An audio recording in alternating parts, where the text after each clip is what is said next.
Good day everyone. I am Cyrus P. Malaxi, second year student taking up Bachelor of Elementary Education. For this video, I am going to discuss the learners in difficult circumstances. This is under the Unit 3, Typology of Learners with Special Needs. I will tackle two topics under learners in difficult circumstances, which are the street children or children from impoverished family and victims of abuse. At the end of this lesson, the students will be able to identify ways to address the circumstances of street children and victims of abuse, create a poster slogan promoting healthy development of street children and awareness about child abuse, and express personal views on the challenges faced by street children and victims of abuse. So street children, these are minors who live and work on the streets, often without any adult supervision or care. Street children are kids who live and survive on the streets, often lacking parental care and a stable home. Street children are categorized into two groups. This is according to UNICEF or United Nations International Children's Emergency Fund. So these are the children of the street and children on the street. So children of the street, this refers to children who are homeless and their source of livelihood is in the streets of urban areas where they sleep and live. Basically, these are children na homeless jud. They don't have homes to live, so they live and sleep in the street permanently. While children on the street, these are children who work and live on the streets in the daytime but return back home at night where they sleep, although some of them sleep seldom on the streets. So they have homes, but they go to streets maybe because they do jobs to survive or to sustain their family's needs. But some of them usahay mo stay job on the street. But unlike sa children of the street na they live permanently sa street. So there are also types of street children. First is the street living children. So street living children are those who have no permanent home or family to live with and spend most of their time on the streets. Second is street working children. Street working children are those who work on the streets to support themselves or their families. And third is children of street families. Children of street families are those who live with their families on the streets. So next is cause. We may wonder why there are children who live on the street. So children end up living and working on the street for a plethora of reasons. So including death of parents when they don't have any relatives to live, so they end up living on the street. Next is breakdown of families, family violence when your family is very violent, and natural disasters and economic hardships and drug and alcohol abuse. So in order to survive, these children often beg and scavenge. So scavenge means kanang they collect unused items sa mga garbages. So solution. So to reach out the problems of the street children and how to help street children who are facing a number of problems including protection, shelter, limited access to food and education. So we may go to them directly to know the intensity of their problems. So we will reach up to them on why they end up living on the street. So we may not be able to help them out from getting them out of all their problems, but perhaps we can solve some of them.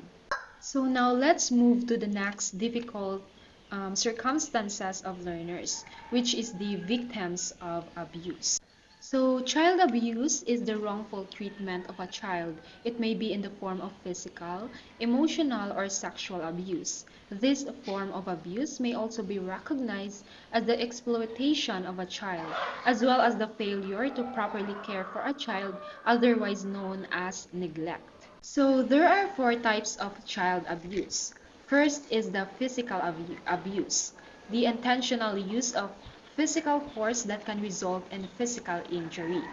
So this happens when a child has been hurt or injured and it is not accident. So this includes hitting, shaking, choking, throwing, burning, biting, poisoning, and using physical restraints. Next is sexual abuse. So pressuring or forcing a child to engage in sexual acts.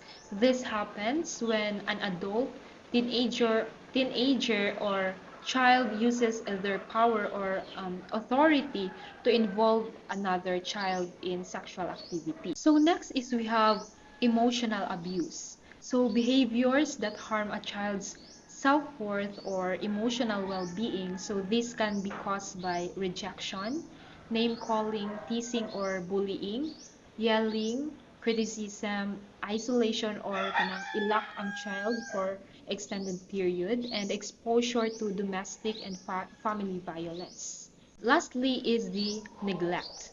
So failing to meet a child's basic physical and emotional needs.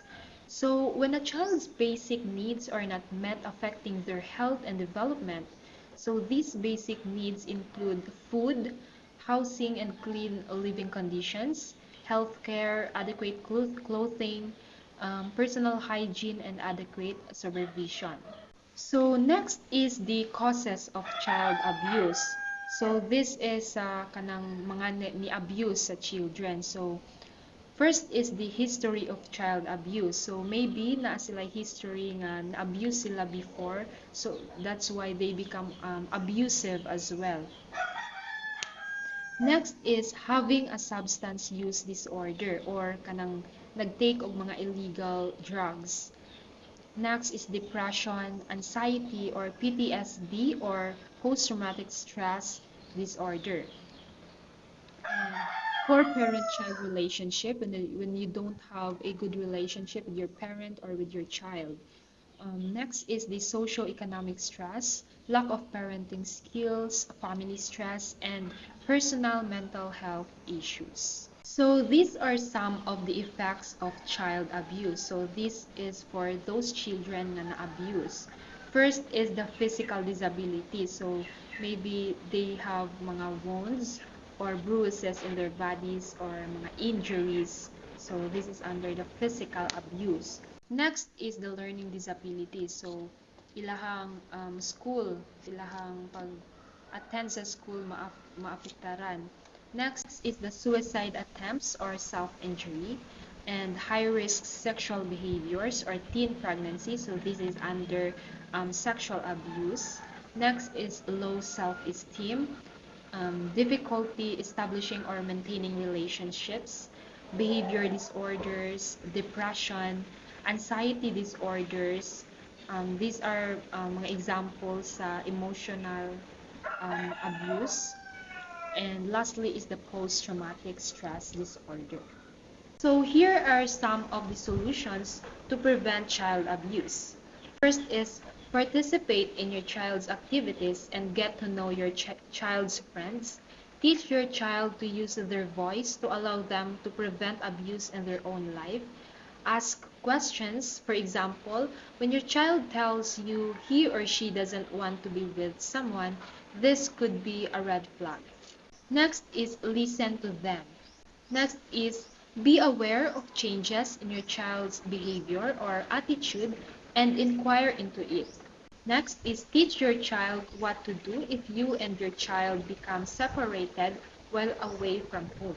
And next is be alert for any talk that reveals premature sexual understanding, and pay attention when someone shows greater than normal interest in your child, and make certain your child's school or daycare center will release him or her only to you or someone you officially designate. And lastly, if you come to know about any child abuse cases, report it to National Child Abuse Hotline. So that would be all. I hope you gain some knowledge from our discussion today, and thank you for watching.